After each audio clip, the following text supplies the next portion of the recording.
Et bonjour à tous et bienvenue sur les podcasts de la Chambre L. Dans celui-ci, on va parler des gens à aborder et de l'art de la drague. Mais avant tout, un petit rappel s'impose. Une personne qui est digne d'être abordée est une personne avec une certaine prestance, qui est due autant à ses valeurs, voire le premier podcast, qu'au bonheur qui émane de ces personnes, voire le podcast numéro 2. Et sa manière d'être abordé ou d'aborder quelqu'un, voire le podcast numéro 3.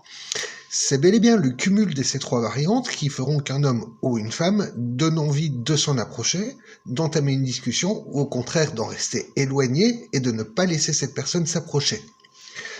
Ensuite, il faut admettre une chose, c'est que lorsqu'on aborde quelqu'un, c'est soit pour se faire des amis, des connaissances, soit pour entrouvrir la porte d'une possible sexualité et donc de former un couple. Si on cherche à se faire des amis, la discussion est fluide et naturelle, simplement parce qu'on n'attend rien de spécifique de la part de l'autre personne. A priori, on lui parle parce qu'on partage les mêmes centres d'intérêt, et généralement c'est parce qu'on a ces mêmes centres d'intérêt que la discussion se lance. On se fait des amis en allant au sport, on va parler de sport et se trouver des affinités, c'est mathématique. Si on va à la kermesse du village, on va rencontrer les voisins, et ainsi de suite. Ce sont des gens qu'on va rencontrer par plaisir lié à l'activité qui est programmée, et on va les revoir par plaisir à des occasions spécifiques qui sont liées à ces activités. Se faire des amis proches intervient lorsque l'amitié naissante donne lieu à l'envie de se rapprocher et permet un dialogue plus honnête, en tout cas autre que le centre d'intérêt qui a lancé cette discussion. Cela permet de s'inviter mutuellement et de passer du temps ensemble. Là, on prend plaisir à se revoir pour aller au cinéma, à jouer à des jeux de société, à prendre l'apéro, enfin ce genre de choses. Dans les deux cas, il y a une barrière sociale qui s'installe et qu'aucun ne franchit, à savoir la sexualité.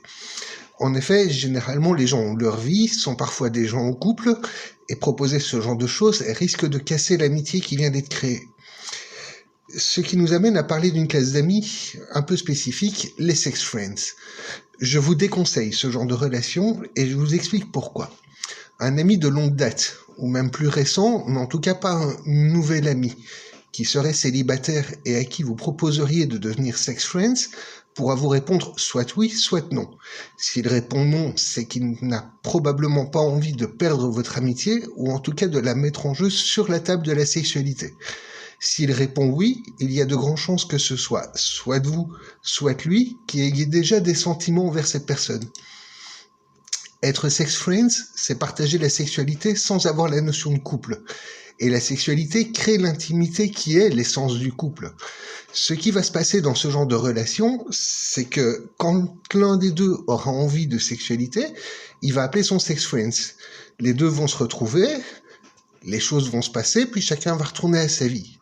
Or, un des deux partenaires est là pour la sexualité et l'autre pour combler un besoin affectif qu'il pense qu'il va combler à travers la rencontre sex friends et la sexualité. C'est facile à voir. Celui qui veut la sexualité est généralement celui qui a proposé d'être sex friends et celui qui appelle l'autre. Celui qui se dépêche de venir ou celui qui veut combler ce manque affectif. Dit autrement, celui qui souhaite parler et prolonger la rencontre hors de la sexualité est celui qui a un manque affectif. C'est pour cela qu'il vient ou qu'il provoque la rencontre. Et celui qui est là pour le sexe est pressé de repartir et ne veut que combler son besoin de sexualité. Or, à un moment ou à un autre, celui qui a un manque affectif va essayer de transformer la relation de sex friends en couple. Et la réponse sera généralement non, car celui qui a lancé ou qui a accepté d'être un sex friends pour la sexualité ne cherche pas à construire un couple. Et dès lors, dès qu'un refus est tombé, ça devient très compliqué de revoir la personne qui a refusé de passer de sex friends à couple. Parce que, il y en a un des deux qui a dévoilé ses sentiments et qui a dit ouvertement qu'il s'est attaché à l'autre personne. Et du coup, la relation sex friends va devenir glauque. Voilà comment on perd un ami. Si vous cherchez à créer une relation de sex friends, il vaut mieux le faire avec un parfait inconnu et annoncer la couleur qu'il s'agit d'un plan cul, ni plus ni moins. Et dès que des sentiments se créent autour de cette relation, il vaut mieux y couper court. C'est plus aisé de perdre une relation de ce type-là que de perdre un ami avec qui de l'amusement et des bons moments ont été créés. Ça va vous laisser un goût amer, c'est pas bon. Toujours est-il que même un plan cul, je vous le déconseille, pour les mêmes raisons que le sex friends. En effet, la personne que vous considérez comme un plan cul risque bien de s'attacher à vous, ou inversement, vous de vous attacher à lui. Et à la fin de la relation, ça va laisser un arrière-goût très amer qui va nuire à votre estime personnelle, ou en tout cas à l'estime personnelle de celui qui s'attache à l'autre. Donc voilà, jouer à ça, c'est jouer avec le feu et risquer de se brûler très fort. Où est-ce que je veux en venir avec tout cela? C'est que la sexualité devrait et doit être le privilège du couple. Ça veut dire qu'il faut oser aborder quelqu'un dans le but de former un couple, de créer l'intimité, de la partager pour pouvoir ouvrir la porte de la relation sexuelle. Il faut oser faire confiance à l'autre et donner ses sentiments pour que la sexualité soit quelque chose d'épanouissant. Et voilà donc le sujet du podcast du jour. À qui oser faire confiance et pourquoi? Alors on va commencer avec les hommes. Je l'ai déjà dit dans le premier podcast, mais c'est pas grave, une piqûre de rappel ne fait jamais de tort. Un homme qui mérite la confiance, de prime abord, est un homme qui s'entretient, de bonne présence, qui se trouve beau, en bonne forme physique, qui tient un discours vrai et cohérent, qui ne vit pas dans le péché, qui est intéressant à travers ses actions et ses paroles. Par contre, un homme qui se vante de ses relations avec les femmes, qui a une apparence grossière, qui est brutal dans ses gestes, qui a une tendance à l'alcoolisme, qui est colérique, qui s'emballe vite, qui est vulgaire, est quelqu'un qu'il vaut mieux éviter. De même, un homme qui viendrait à aborder une femme à qui celle-ci a déjà dit non 2 fois, voire 3 fois, devrait être considéré comme quelqu'un de plutôt néfaste, plutôt que comme quelqu'un de persévérant qui a très envie. Pour les femmes, comment qu'on va vous expliquer ça? Une femme qui mérite qu'un homme s'intéresse à elle est une femme qui se sent bien dans son corps, qu'elle considère comme parfait. Peu importe qu'elle soit un peu grosse, un peu trop fine, tant qu'elle se trouve belle dans son corps, c'est l'idéal. Tant qu'elle aime se mettre en valeur à travers son maquillage, sa coiffure et ses bijoux, c'est parfait. En fait, l'homme qui regarde une femme le fait à cause de la beauté qu'elle dégage, donc physiquement et artificiellement. Il la regarde pour pouvoir découvrir ses qualités à travers une discussion, être subjugué par sa beauté intérieure et la désirer à mourir de passion. Voilà comment ça fonctionne. Dès lors, la femme qui mérite le mépris, donc qu'on ne s'intéresse pas à elle, est la femme qui est trop bavarde, exubérante à outrance, qui se mêle de tout sans avoir de plus-value à apporter aux discussions dans lesquelles elle prend part, en général dans lesquelles on ne l'a pas invitée à prendre part, qui se plaint constamment de sa vie et qui ne fait rien pour la faire évoluer, qui compte sur un homme à venir pour régler ses soucis. Les pires sont celles qui jouent les grandes dames en acceptant les cadeaux de tous les autres hommes. Ce sont les genres de femmes que vous devriez éviter parce que vous n'aurez que des problèmes. En tout cas, il n'y a rien de positif qui pourra ressortir de ce genre de personnes. Alors, on va en profiter pour parler rapidement de ce qu'est une relation néfaste. En admettant que 2 personnes se rencontrent, se trouvent des affinités et décident d'essayer de former un couple, celui-ci peut être épanouissant ou être une relation toxique. Le couple épanouissant, c'est ce qu'on va parler dans tous les podcasts qui vont suivre. Donc, on va éviter d'en parler maintenant. On va plutôt se concentrer sur un couple toxique. L'épanouissement, comme je l'ai dit, on va en parler plus tard. Un couple toxique est formé dès que l'un des 2 partenaires considère l'autre comme un objet, que le dialogue sincère est absent du couple, que la sexualité est le seul et unique but du couple. De même, dès que l'un des 2 partenaires fait du chantage à l'autre, du style « tu me quittes, je me suicide » ou encore « tu me quittes, je suis perdu et désespéré »,« si tu me quittes, j'ai plus de raison de vivre », on est en plein dans une relation toxique. Pour être précis, il s'agit là d'une dépendance affective. On va en parler juste après. Enfin, une relation où l'un des 2 refuse constamment d'être près de l'autre, de se laisser toucher, qui refuse carrément la sexualité, ou lorsque l'un des 2 ne fait rien pour entretenir le foyer et par conséquent ne fait rien pour entretenir le désir au sein du couple, ou quand l'un des deux refuse de prendre part aux activités de l'autre, qu'elles soient proposées ou des activités socio-culturelles, ou encore quand l'un des deux s'amuse du désarroi de l'autre, ou quand l'un des deux est infidèle, on est en plein dans une relation toxique. Il vaut mieux y mettre un terme immédiatement, parce qu'au plus vous allez laisser durer une relation toxique, au plus vous allez vous faire du mal, en même temps vous allez rester attaché à l'autre personne, et au plus cette relation dure, au plus vous aurez du mal à y mettre un terme. Donc dès que vous remarquez ce genre de signe dans votre couple, il vaut mieux faire une croix dessus, couper court à la relation en cours. Ce sera le mieux pour vous. Vous pourrez vous reconstruire et recommencer un nouveau couple avec une nouvelle personne. Donc, la dépendance affective, elle intervient dès que l'un des deux estime exister à travers son partenaire. C'est une situation dangereuse. Pourquoi ? Parce que le partenaire de la personne qui est dépendante affective va se sentir obligé de rester avec l'autre. Les deux vont se faire du mal et à terme en souffrir. Le dépendant affectif va faire du chantage à l'autre pour qu'il reste, et l'autre va avoir des relations extra-conjugales pour se libérer de l'oppression de la dépendance affective de son partenaire. Ou, dans le meilleur des cas, il va se noyer dans des activités pour éviter d'être près du dépendant affectif. Ou en tout cas, de nouveau, pour s'en éloigner et pouvoir souffler un peu. Pour sortir de ce genre de relation, il faut que le dépendant affectif identifie pourquoi il s'attache à ce point à son partenaire, et il doit absolument travailler sa confiance en lui et son estime personnelle. On en parlera dans un prochain podcast. Généralement, la dépendance affective intervient lorsque l'un des deux partenaires a eu un manque affectif dans sa jeunesse qu'il essaye de combler à travers son partenaire. En fait, une fois qu'il a pris goût à la tendresse et à la gentillesse de l'autre, il ne peut plus s'en passer. C'est sournois comme symptôme, parce que l'affectif et la tendresse sont justement les bases du couple.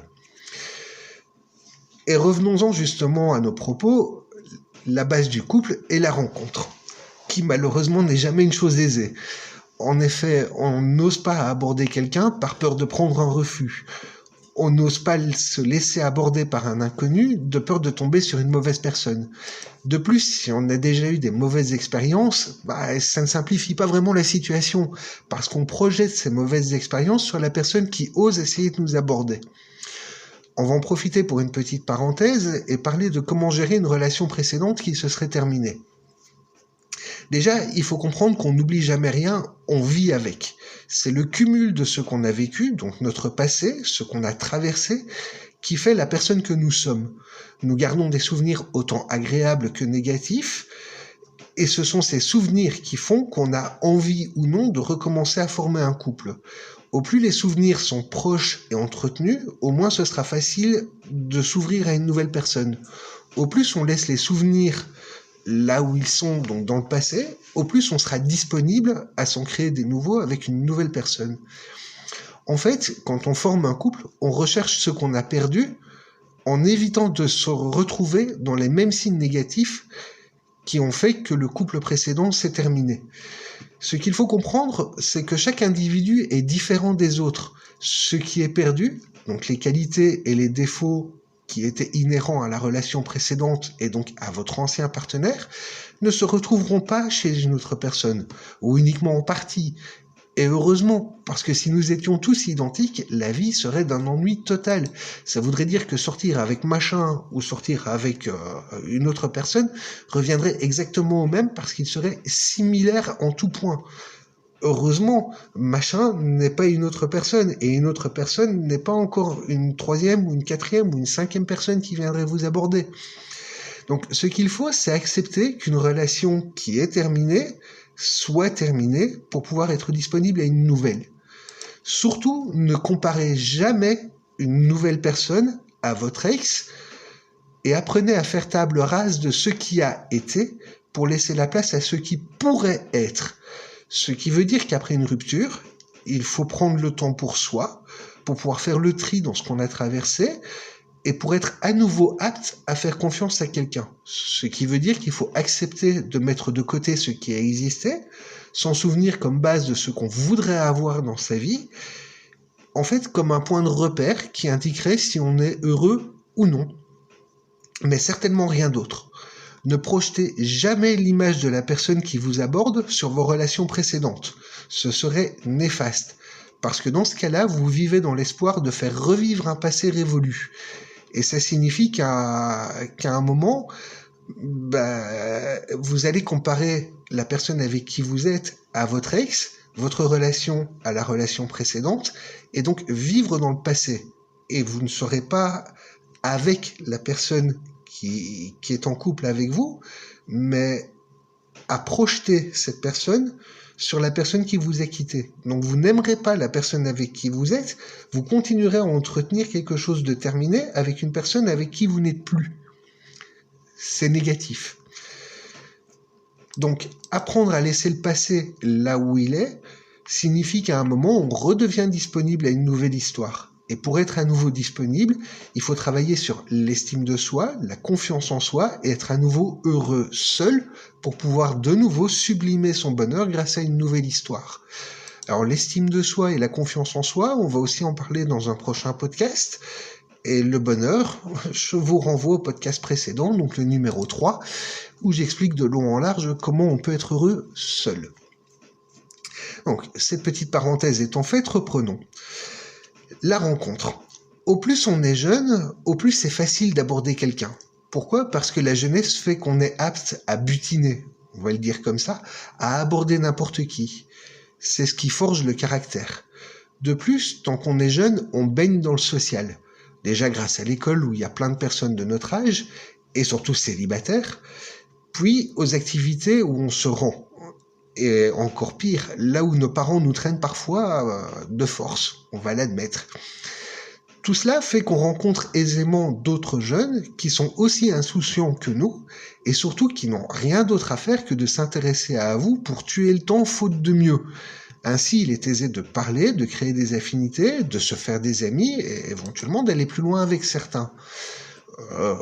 On va rester sobre, hein. Tout dépend de l'âge qu'on a, enfin, quand on est jeune en l'occurrence, et quand je dis aller plus loin, ça veut dire déjà commencer à discuter, se rendre compte que l'un est un garçon, l'autre est une fille. À un certain âge, on peut commencer à se rendre compte qu'on a des affinités, on peut aimer être proche de quelqu'un, se toucher la main, éventuellement s'embrasser. À partir du moment où on est apte à la sexualité, en général, on n'est plus traîné par ses parents de force quelque part, et nous laisse interagir. Donc ici, on va vraiment considérer qu'on parle des jeunes enfants, on va dire de 14 à 16, 18 ans, grand maximum. Malheureusement, tant qu'on est jeune, c'est ce que j'allais dire, on ne cherche qu'à découvrir, et rarement à créer un couple. En tout cas, pas un couple qui va durer une vie. Simplement parce que, à un moment ou à un autre, on va grandir, on va changer d'école, on va changer de centre d'intérêt, on va commencer à avoir des ambitions et à créer sa propre vie. On finit par avoir un travail qui nous occupe du matin au soir et qui ne laisse pas vraiment de temps pour se consacrer à la recherche d'un partenaire. Et après, on a le poids de la vie qui fait qu'on n'a pas forcément envie d'avoir un boulet à côté de soi.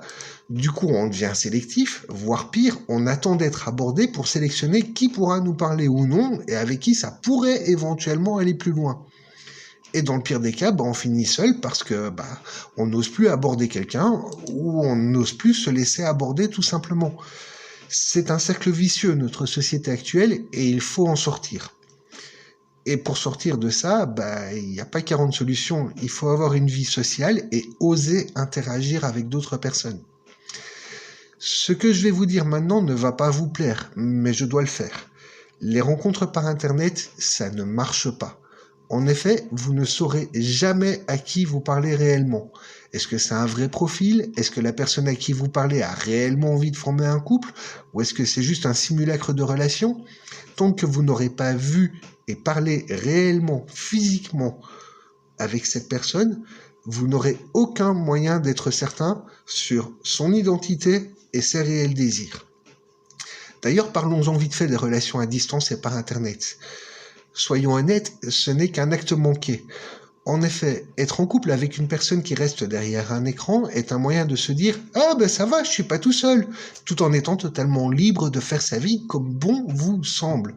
En fait, tant que la relation est virtuelle, vous n'avez aucun engagement concret à tenir. Quand vous êtes disponible, vous allumez le PC ou vous allumez votre smartphone et vous êtes disponible pour une discussion. Et quand vous en avez marre, vous coupez tout et basta, c'est terminé. L'autre ne peut rien faire. Du coup, c'est un acte manqué. Tandis que dans un couple réel, à un moment ou à un autre, vous rentrez chez vous, vous retrouvez votre partenaire, la discussion est obligatoire. Elle mène à des actes qui sont « je te prends dans mes bras »,« je te fais des caresses », éventuellement ça mène à la sexualité, où il y a une discussion, mais il y a un échange réel. Tandis que tant que la relation est virtuelle, l'échange réel n'existe pas. Donc voilà, c'est un acte manqué. Je vous déconseille vivement de vous lancer dans ce genre de relation. Sauf si elle sert de base à une réelle rencontre et que la discussion virtuelle sert à entretenir le couple entre deux rencontres réelles, régulières. De même, payer un abonnement sur un site de rencontre est une mauvaise idée, pour les mêmes raisons. Quelle certitude avez-vous d'être contacté ? Est-ce qu'il y a réellement des personnes derrière les profils qui sont annoncés sur le site ? En fait, vous n'avez aucun moyen d'en être sûr, à part la pseudo-parole de la personne qui tient le site de rencontre. Payer une agence de rencontre ? Je suis désolé de vous dire que c'est exactement la même. Dans le meilleur des cas, votre profil va venir grossir un catalogue, mais vous n'avez aucune certitude que quelqu'un va vous recontacter ou de rencontrer quelqu'un. Par contre, payer tous les mois, comme pour le site de rencontre, ça oui, ça vous en avez la certitude. Et du coup, il reste quoi ? Il reste sortir, voir du monde, participer à la vie sociale, avoir des activités ludiques et oser aborder une personne qui attire votre attention. C'est triste à dire, mais c'est la seule méthode qui fonctionne réellement pour rencontrer quelqu'un. Donc, pour rencontrer quelqu'un, il faut que vous appreniez à vous aimer vous-même. Parce que personne ne vous aimera si vous ne vous sentez pas bien avec vous-même. Mais surtout, on attire les personnes qui sont comme nous. C'est-à-dire que si vous êtes mal dans votre peau, dans le meilleur des cas, vous allez attirer quelqu'un qui se sent mal également dans la sienne. Et construire un couple dans le but de se reconstruire soi-même ou de reconstruire l'autre est une très mauvaise idée.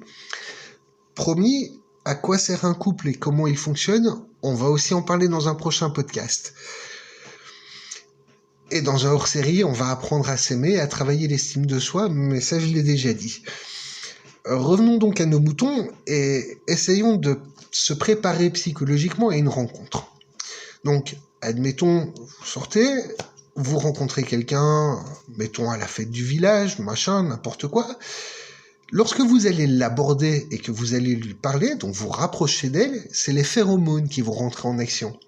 C'est-à-dire que la peur, l'envie, le désir sont une forme d'odeur et vont créer votre prestance, une sorte d'aura.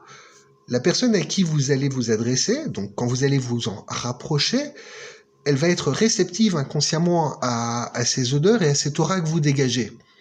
Si les phéromones que vous avez sont compatibles avec les phéromones que votre interlocuteur dégage, donc on va dire le désir de former un couple ou l'envie d'avoir une sexualité, si vous êtes honnête et que l'autre est honnête aussi, ou au contraire si vous racontez des bobards dans le but d'emballer quelqu'un alors que l'autre est honnête, tout ça va se ressentir entre les deux personnes et va faire que le courant va passer ou non, et donc que vous allez attirer l'attention ou pas de votre interlocuteur.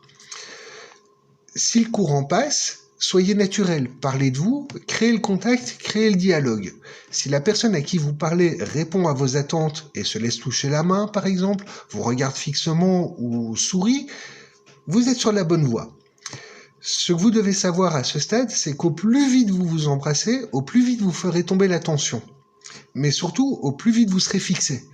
Parce que soit l'autre vous laisse l'embrasser, et ça signifie que le couple peut éventuellement se former, soit l'autre ne vous laisse pas faire, et dans ce cas, vous saurez tout de suite que ça sert à rien de continuer de discuter avec cette personne-là, c'est pas la peine.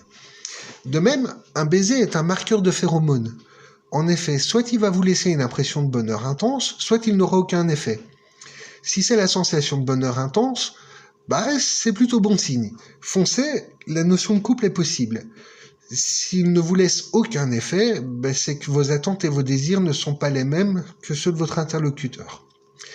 Ce que vous devez savoir avec les phéromones, c'est qu'ils font réagir la peau.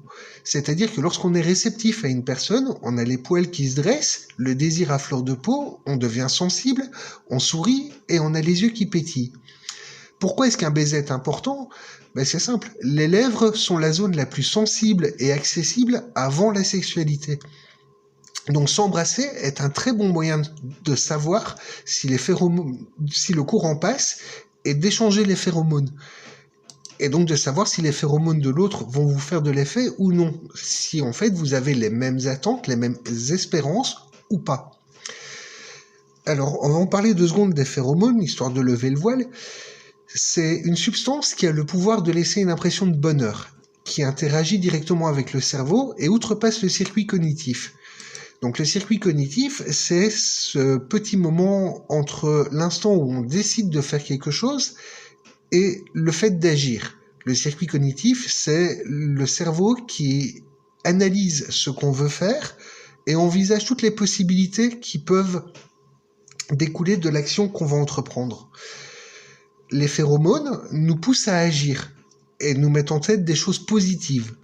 Donc en embrassant une personne, si le courant passe, que les phéromones agissent, le sentiment de bonheur sera lié à ces phéromones et vous aurez ce sentiment de bien-être à chaque fois que vous penserez à cette personne et surtout à chaque fois que vous la reverrez. Votre cerveau va être réactif à ce qu'il a déjà enregistré sur cette personne. Donc au plus vite vous liez un acte concret physique avec la personne qui vous attire, au plus vite votre cerveau va vous dire « va la revoir ». C'est quelque chose d'agréable. Au contraire, si vous trouvez une personne attirante, mais que vous ne lui dites pas que le baiser n'a pas lieu et que les phéromones ne s'échangent pas, le cerveau va enregistrer l'information et mettre une croix sur la relation plausible. Et quand vous reverrez cette personne, elle ou vous n'aura pas l'envie d'aller plus loin parce que rien ne s'est passé lorsque vous étiez tous les deux disponibles. Ce que j'essaye de vous faire comprendre ici, c'est que peu importe le lieu et le moment où vous rencontrez une personne qui vous attire, vous devez foncer, oser et agir. Parce que votre cerveau ne vous donne que quelques secondes pour agir avant d'envisager que la réponse pourrait être négative. Donc au plus vite vous agissez, au plus vite vous envisagez une réponse positive. Au plus vous attendez, au plus vite vous envisagez que la réponse pourrait être non, et donc vous allez hésiter à faire. Et vous ne ferez pas parce que vous aurez peur d'être déçu. Par contre, une fois que vous êtes en action, votre cerveau va continuer à envisager que tout est possible, puisque vous avez passé le cap de « je n'ose pas » et que vous êtes en train de faire. Et surtout, il faut comprendre que le cerveau recherche constamment l'état de joie. Et ce qui rend joyeux, c'est un oui potentiel. Donc en agissant, vous poussez votre cerveau à envisager que les choses vont bien se passer, et ça va continuer à vous pousser à agir. En réfléchissant à ce que vous faites, vous donnez à votre cerveau le temps d'envisager le non, le circuit cognitif se met en route, et la réflexion va envisager le non comme la réponse la plus probable de votre partenaire, et vous pousser à ne rien faire. Or, si vous êtes célibataire, vous êtes déjà déçu, puisque vous êtes seul. Donc ne rien faire, c'est entretenir la déception qui est déjà présente. Comprenez le schéma ? Donc, admettons que vous avez fait le premier pas vers une personne qui vous attire et vous avez lancé la discussion. C'est très bien, mais c'est pas exactement tout. En effet, il y a le non-verbal et les sous-entendus qu'il faut prendre en compte. Ainsi, lorsque vous parlez avec quelqu'un, il faut faire attention aux mots que cette personne utilise. C'est-à-dire qu'on a tous des mots-clés qu'on utilise plus ou moins souvent dans nos phrases et dans nos propos, et ces quelques mots-clés ont des significations bien précises. Ainsi, une personne qui dit souvent dans ses phrases des mots comme « j'entends bien ce que vous dites »,« je comprends bien ce que tu essaies de me dire », ou encore « j'aime ce que tu me racontes », sont des personnes qui aiment le dirty talk, c'est-à-dire un langage cru. Elles aiment parler sexualité rapidement et de manière franche. Si vous vous perdez en discussion sur la pluie et le beau temps, le chien du voisin et que demain il va pleuvoir, vous allez perdre leur attention et la discussion ne mènera à rien. Une personne qui utilise des mots comme « je vois »,« chaud »,« câlin »,« toucher » indique un besoin tactile et sont plus intéressés par les actions que par les mots. Donc, dès que vous entendez ces mots-là sortir dans la discussion, tentez de prendre leurs mains et vous aurez toute leur attention. Les personnes qui utilisent des mots comme « je pense que »,« d'après mon expérience » sont des personnes dites logiques. Elles sont attirées par la mise en pratique. Parlez-leur d'expérience, de concret et de ce que vous voulez faire exactement.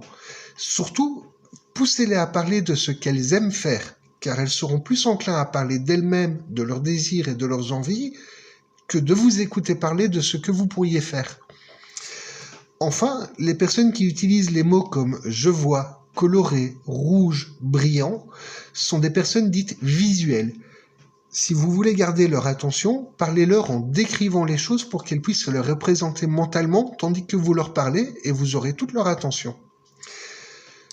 Le best, c'est d'être conscient de votre propre langage pour vous sentir à l'aise, parce qu'il y a des chances que la personne à qui vous vous adressez soit consciente de ces mots-clés et oriente la discussion par rapport à ce que vous dites vous. Mais encore mieux, si vous êtes à l'aise avec ces mots-clés, vous pourrez rebondir correctement selon ce que votre interlocuteur dit. Et surtout, en sachant comment réagir à quel genre de personne, vous saurez aussi quels sont les désirs que la personne à qui vous parlez a, et s'ils sont potentiellement compatibles ou pas avec ce que vous voulez faire. Donc si vous cherchez quelqu'un de logique, ça sert à rien de parler avec quelqu'un qui a besoin de descriptions très longues. Ou si vous êtes quelqu'un de sage et de discret, ça sert à rien de parler avec quelqu'un qui cherche à parler de sexualité de manière très franche. Comprenez ? Ensuite, durant la discussion, il faut identifier les besoins et les attentes de la personne à qui vous parlez, histoire de ne pas perdre votre temps et surtout à parler à des gens qui ont des affinités plausibles avec vous. Si vous parlez avec quelqu'un de compatible, le dialogue sera beaucoup plus constructif que si vous essayez de faire comprendre vos désirs à quelqu'un qui s'en bat, mais alors royalement, et on va rester poli. Ainsi, la première chose à considérer, c'est la tenue vestimentaire de la personne qui se trouve en face de vous, ou de la personne à qui vous souhaitez aller parler. Ainsi, des vêtements classiques, des cheveux colorés, un piercing affiché, des tatouages indiquent que la personne a déjà un haut degré de perversion et est ouverte à des désirs bien moins sages que classiques. Il vous appartient de creuser cette piste de manière subtile, mais ne vous attendez pas à une réponse du type « moi j'aime faire l'amour dans le noir et sous les couvertures et sans faire de bruit ». Il y a peu de chances que ce genre de personne vous réponde ça. Également, une personne qui porte un collier ras du cou indique ouvertement qu'elle souhaite être soumise à quelqu'un qui saura la diriger. À vous de savoir à quel point. De nouveau, c'est une discussion subtile à avoir avec cette personne-là. Une personne qui est dite dominante va s'approprier l'espace entre vous et elle, en tendant les bras, en posant ses mains loin devant lui sur la table. Une personne dite soumise va être plus réservée, osant à peine mettre ses mains sur la table, et si elle le fait, ce sera très près d'elle-même. Ses jambes seront généralement sous sa chaise, et certainement pas tendues sous la table à la recherche des vôtres. Si vous souhaitez parler de vos envies, faites-le avec les médias. Admettons que vous aimiez le sexe torride et les accessoires, demandez à votre partenaire ce qu'il pense de 9 semaines et demie, ou embrayez sur 50 Shades of Grey. Si vous préférez les romances douces, parlez d'un film à ce sujet ou d'un couple faisant l'actualité et qui est connu pour ce genre de romance sage et tranquille. Ce qui implique qu'il faut préparer le terrain en ayant un bagage culturel qui vous correspond avant d'aller aborder une personne. Pourquoi agir de la sorte ? Parce que, en agissant comme ça, vous démontrez à votre interlocuteur que vous êtes cultivé et surtout vous lui laissez le champ libre pour s'exprimer sans lui mettre la pression sur vos propres envies. En effet, demander l'avis de quelqu'un sur un film lance la discussion et permet de parler de soi ouvertement, plus aisément. En effet, c'est plus facile de dire qu'on n'a pas aimé ce film-là, mais qu'on a préféré cet autre film, plutôt que de dire à quelqu'un « Ah, moi j'aime bien jouer avec des sextoys » et que l'autre se sente obligé de dire « Ah non, mais moi j'aime pas ». Du coup, vous êtes froissé, la discussion se termine parce qu'il y a eu un non ferme et définitif qui a été annoncé. Par contre, en disant à la personne avec qui vous parlez « Ah la vache, moi j'ai bien aimé 9 semaines et demie, je trouvais ça un film vachement intéressant », votre partenaire la personne à qui vous parlez, va pouvoir vous dire moi j'ai trouvé qu'ils allaient quand même vachement loin. Elle ne vous a pas dit qu'elle n'aimait pas les sextoys et qu'elle n'avait pas envie de s'en servir. Elle vous a juste dit que ce qui est montré dans ce film-là va trop loin pour elle. Vous voyez la différence entre les deux ? D'un côté, vous avez fermé la personne à qui vous parlez a fermé la discussion. De l'autre, vous laissez la possibilité de continuer à discuter. Mais vous êtes fixé sur les envies et les réelles limites de votre interlocuteur. Idéalement, il vous faudrait rencontrer au moins 2 fois, voire 3 fois la personne avec qui vous parlez et avoir des discussions orientées de ce genre-là qui soient espacées de quelques jours pour être fixées sur ses réelles attentes et envies.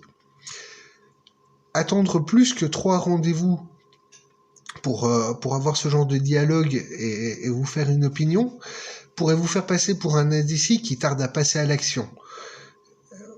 Attendre moins que ça vous fera passer pour un pressé qui n'est intéressé que par la sexualité. Les deux sont négatifs. Si vous prenez le temps de vous intéresser à la personne à qui vous parlez, vous créez un espace intéressant entre vous deux et vous créez une possibilité d'aller plus loin. Durant vos discussions, faites attention à l'attitude de la personne à qui vous parlez. Ainsi, quelqu'un qui a les bras détendus, les jambes décroisées ou à peine jointes, ou encore s'il n'y a rien entre vous, sur la table, entre vous et votre interlocuteur, c'est un très bon signe. Par contre, si votre interlocuteur place ses lunettes, un cendrier ou un verre, une bouteille directement entre vous deux, c'est un signe de fermeture de la discussion. Si la personne à qui vous parlez laisse placer votre main sur la sienne, c'est également un signe d'ouverture d'esprit. Tout comme si votre interlocuteur commence à se dévêtir sobrement, en ouvrant un bouton de chemise, en ouvrant son gilet, en retirant son écharpe, ou en remontant ses manches, par exemple. Portez attention aux actions spontanées non réfléchies. Par exemple, si votre interlocuteur bat des cils de manière rapide, s'il se mord la lèvre, s'il s'humecte les lèvres avec sa langue de manière répétée, tout cela sont des indicateurs d'intérêt envers vous à ne vraiment pas négliger. C'est un langage non verbal qui dit « tu m'intéresses, j'ai envie d'aller plus loin ». Si votre interlocuteur est une femme et qu'elle pose ses mains de manière à vous montrer ses paumes ou ses poignets, donc voilà, là, comme ça, naturellement sur la table, en faisant ça, elle vous montre son côté vulnérable. Si elle joue avec ses cheveux ou ses bijoux tandis que vous lui parlez, c'est le signe qu'elle est déjà occupée à fantasmer la sexualité qui est à venir. Si elle joue avec le verre ou la bouteille, c'est qu'elle est vraiment très ouverte à passer à l'acte avec vous et que ce que vous avez dit et fait jusque-là a eu de l'effet sur elle. Au second rendez-vous avec une femme, portez attention à son maquillage. Au plus il sera prononcé, au plus vous lui aurez fait de l'effet pendant le premier rendez-vous. En fait, quand une femme se maquille, elle le fait déjà pour elle, on est bien d'accord, mais aussi de manière inconsciente pour se montrer à quel point elle est désirable et pour le montrer à la personne qu'elle va rencontrer. Même si elle n'en est pas consciente et même si elle vous jure que non, je vous assure que c'est la signification du maquillage. C'est une manière pour une femme de se mettre en valeur et de dire « toi, tu m'as plu, voilà à quoi je ressemble ». Donc, au plus elle se maquille, au plus ses attentes sont hautes et au plus elle a des envies pour la personne qu'elle va rencontrer et pour qui elle s'est préparée. Un homme, quant à lui, va montrer son intérêt en empiétrant sur la zone de son partenaire, de son interlocuteur en l'occurrence. C'est-à-dire qu'il va s'approprier l'espace entre lui et la personne à qui il parle. Au plus il sera intéressé, au plus ses bras vont être tendus sur la table et au plus il va avoir tendance à tendre ses jambes en dessous de celle-ci. Au plus il aura de l'intérêt pour la personne à qui il parle, au plus sa voix sera grave. Il va chercher le contact aussi avec la personne à qui il parle, que ce soit en posant sa main près de celle de son interlocuteur ou en essayant de toucher la jambe de l'autre avec son pied. Également, il va se tenir de plus en plus droit et il va relever la tête. Signe ultime, il va jouer avec ses doigts, qui est une manière explicite de montrer l'envie de sexualité. Et si une de ses mains se place quelque part sur son corps, pendant qu'il parle à son interlocuteur, sachez que c'est une manière pour lui de montrer à la personne à qui il parle l'endroit où il aime être touché. Petit conseil, Lorsque vous abordez quelqu'un, faites-le de manière assurée. Et surtout, quoi que vous fassiez, arrangez-vous pour que vos propos soient à la fois un compliment et une piqûre. Ainsi, vous créez une dissonance cognitive. Votre interlocuteur se sentira obligé d'y répondre et cela va créer la possibilité d'un dialogue. Ainsi, si vous voyez une femme qui vous plaît, par exemple, allez vers elle et dites-lui qu'elle est très jolie, mais que vous préférez celles qui sont mieux maquillées. Elle le prendra bien et mal, vous demandant ce que son maquillage a qui vous dérange. Et vous pourriez lui répondre qu'il est trop sobre et que vous aimez bien quand il est un peu plus appuyé. En faisant ça, vous lui faites comprendre qu'elle vous a tapé dans l'œil. Et elle peut vous répondre de deux manières. Soit elle va vous dire ouvertement qu'elle n'est pas intéressée, et à ce moment-là vous savez qu'il n'y a aucun intérêt à discuter avec elle, soit elle va s'arranger pour vous démontrer que vous avez tort de penser ça, soit en vous répondant ouvertement qu'elle est capable de se maquiller mieux, que quand elle a envie elle fait ceci ou cela, ou elle va réagir. Et là c'est gagné, l'échange peut commencer à évoluer. Dans les discussions, arrangez-vous pour utiliser les lapsus. C'est un très bon moyen de garder l'attention de votre interlocuteur. Un exemple, admettons vous discutez avec quelqu'un et demandez-lui sa caresse. D'emblée, la personne à qui vous parlez va vous répondre que c'est indiscret, indécent ou quelque chose du même genre. À moins que votre interlocuteur ne soit vraiment très intéressé et vous réponde franchement où il aime être caressé. Mais ce qui nous intéresse, c'est la première réaction. Donc vous lui demandez sa caresse. Hein ? Qu'est-ce que tu me demandes ? Revenez sur vos pas et rectifiez votre phrase. Et dites-lui, je te demandais quelle est ton adresse, tes qualités. En faisant ça, vous venez de créer l'intérêt sexuel subliminal qui va augmenter vos chances de succès. Vous venez de suggérer à la personne à qui vous parlez que vous êtes intéressé d'aller plus loin que ce que la discussion n'a réellement comme intérêt, et vous ouvrez la porte inconsciemment de ce qui pourrait se passer après ce dialogue. C'est très intéressant et ça donne des résultats qui sont assez surprenants. Toujours est-il qu'un échange verbal devrait se conclure par un baiser pour savoir si le courant passe ou non.